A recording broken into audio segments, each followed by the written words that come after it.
Hey guys, it's Robbie K here, coming at you with another Robbie's Movie Reviews. We're actually going to do two tonight, and we're going to start with number one, the first movie I saw, Teen Titans Go. Now, we're going to still break those stage one and stage two as people are liking to enjoy it, so let's get going with starting with the premise.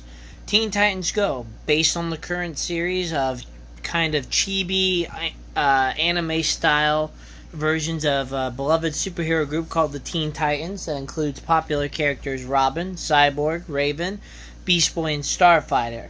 Normally they're supposed to be out there kicking some butt and kind of being like a toned down version of kind of the Justice League for younger audiences. At least that's what Cartoon Network established a long time ago before kind of the modern age comics.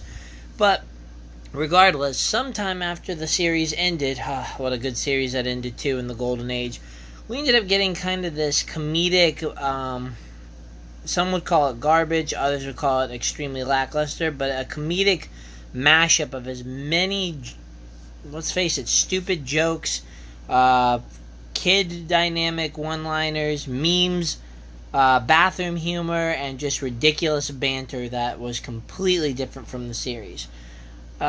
It's not been well received by many fans of the classic series, and even after giving it a try, it just wasn't my cup of tea either, to be honest. But nevertheless, Hollywood found that with it being so popular, pretty much being the only show Cartoon Network is focusing these days, this movie ended up becoming kind of the... this movie came about with the hopes of potentially being... excuse me.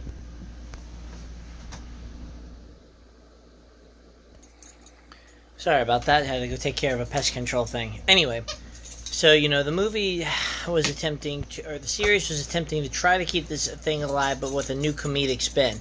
And of course, because the thing is so popular, we get a movie out of it. And thus, Teen Titans Go's premise came about with the goal of, out of all these superhero movies that are coming out, of course, these new comedic Teen Titans deserved a film of their own. And thus, we got the Teen Titans Go to the Movies. Now, if you've seen the trailers, you know it's pretty much looking to be just an extended episode of this already crazy series. So, what did the movie actually have in store based on what the trailers threw at? That's where we come in. So, when it comes to kind of the stage one review, it's pretty much this. Teen Titans Go to the Movies is exactly what you're expecting from the trailers. It is an extended almost 90-minute runtime episode of the comedic series, filled to the brim with a lot of juvenile humor, which of course I do enjoy, but not to the extent that it was. It has its clever moments, but at the same time it is so geared towards, I would say, the ages of 5 to 7, that it really doesn't have much behind it. Not really a good lackluster. It has a lackluster story to try to spring ideas off of, but overall it is just a simplistic movie that only has a little bit of heart just behind the mask of kiddie humor stuff as much as they could jam into it. Now again, there are some good quirks about it, which we'll talk more in the stage 2, especially the mid-credit scene that kind of tries to redeem it. But overall, this is best left for you guys to watch with your little ones at home, unless they are just dying to see it, big fans of the show. Then you decide to take them to it, because it's going to be kids who are the ideal audience members. The nice thing about all this, if you decide to take it, it's a short runtime, about only 80 minutes of actual content, except for, of course, there is a mid-credit scene, which is actually the thing worth it, and the final credit scene is not much bite to it. So, sadly, don't get too stoked about it after you get past that mid-credit point. So, regardless, let's get to kind of where... Let's get to now the Stage 2 review, for those who are interested. The likes come from the fact that this movie starts off with the original voice actors from the series that I grew up and loved. There are just those characters and actors who have that voice work that you always relate to. There's Bugs Bunny, there's Shaggy for the most part, Scooby-Doo. There's just those certain voices that are very difficult to mimic and try to bring the same amount of depth to the character that you fell in love with the voice actor. So kudos to them for bringing all the original groups, especially Tara Strong as Raven, one of my favorite voice actresses, to the mix. They do their job of interluding their personality for fans like me, while still finding a way to deliver the ridiculous lines written for them for the modern generation. In regards to it, the animation, I can't necessarily say it's horrible. Yes, compared to the older stuff, that was my favorite type of animation in terms of designs and actual fluidity. But the movie accomplishes its goal of being a colorful run for kids, with great visuals, very bright components, kind of a good fun soundtrack number to go along with all the fun with it, and of course, absolutely gotta love the fact that the animation is pretty fluid when it actually comes to town. So, kudos to them for that. A short runtime, hey, 80 minutes may seem a long time, and technically it is, but it's not, over 2 hours or 2 hours itself. So you get through the stupidity pretty quickly. In regards to anything else that's kind of a redeeming quality, there are some actual clever golden nuggets of comedic wit interjected into this, as opposed to some of the stupidity stuff, which we'll talk about in the dislikes. In particular, I love the jabs at kind of the current superhero obsession in Hollywood. Bravo to them for being able to make fun of themselves. And they do it in a manner that, again, is very relevant to the common modern-day generation. I don't want to ruin anything with it, but let's just say that if you're a die-hard kind of comic book movie fan, particularly Marvel, there's going to be things that are clever that you'll be able to pick up and be like, very nice, and chuckle at. In addition, they also kind of poke at some of the other studios that are obsessed with making movies and monopolizing the screen. So great on that point too. And as I said, there's a mid-credit scene that kind of bestows hope and brings some momentum for it. You can probably get a hint of what I'm interjecting with this, but I'm not going to technically spoil anything.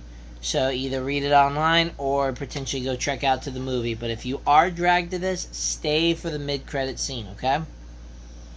Alright, now in terms of dislikes, let's face it. This movie, if you compare it to the original series, can be summed up in many words. And the least aggressive one I can come up with is, it is super ridiculous silly that, the modern generation loves to eat up.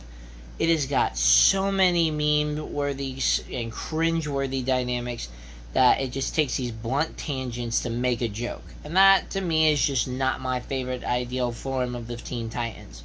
While a poop joke, bathroom joke can really get me laughing because I do still have that kind of child humor in me, it's got to be well-timed. And this movie just went out of its way to bluntly cram a joke in. And that just didn't do it for me. Again, the little ones in my group, in my audience showing, just could not stop laughing at it. So, take that with a grain of salt. In regards to the story, I could get on board with the ridiculous one of Robin wanting to have a movie of its own, and how everybody else seems to get one except for them because they want to be taken as Teen Titans. Superheroes that are actually legit. So, I get that, and I think that had an actual good moral engagement to it. The problem is that the movie tried to put so many subplots that it just crisscrossed all over the place. And while there are some clever moments and some bravo, again, film and direction choices, it just did not come out as a good story. And I like a comic book story, no matter how ridiculous. But again, I'm not the biggest fan of the Teen Titans Go approach to just every episode being an episodic laugh fest of just silliness. In regards, the superhero component was also kind of hinted at. And unfortunately, that component was also a bit lackluster. If you're going to take the time and try to integrate all these guys into a storyline premise and use them as sort of a character development role, it needed to be done a little bit better for my taste.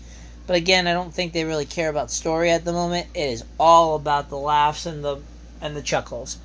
And I'm pretty sure everybody will garnish that when it comes to seeing this movie series. So overall, kind of back to the summary. The like to this movie is the fact that there are some clever moments, and it's a good play. And again, it's another movie that sticks true to what it was promised with in the trailers. However, you've really got to be a fan of the series or have a little one who's a fan of the series to even remotely justify seeing this movie. The mid-credit scene, which I'm absolutely stoked about, is only about 2 minutes long. So, are you really going to want to pay $12 just for a 2-minute scene? In my opinion, not worth it. I'm not going to destroy this movie, though. In all honesty, in its genre and its categories, I still have to give it, in the animation, action, comedy one, probably about a 5, 5.5. A movie overall, it's about a 4, guys. And that's trying to be as generous as I can without being over generous. Anyway, this is Robbie's Movie Review Part 1, kind of logging out. Stay tuned, and we'll give you Mission Impossible in just a few minutes. Thanks.